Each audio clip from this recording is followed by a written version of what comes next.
Pinupuri ka namin, O Diyos, Ama, Anak, at Espiritu Santo. Salamat, Ama, na ibinigay mo sa amin si Jesus na iyong anak, na namatay para sa aming kasalanan, iyong muling binuhay, iniakyat at iniluklok sa iyong kanan sa langit.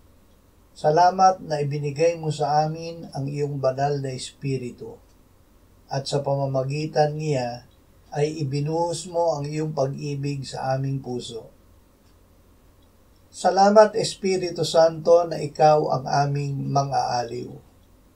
Nananahan ka sa amin, kaya't ikaw ay laging kasama namin. Ibigay mo sa amin ang iyong kapangyarihan na patuloy na mahalin si Jesus at tuparin ang kanyang salita. Salamat na ang Ama, si Jesus at ikaw ay nananahan sa amin. Amen.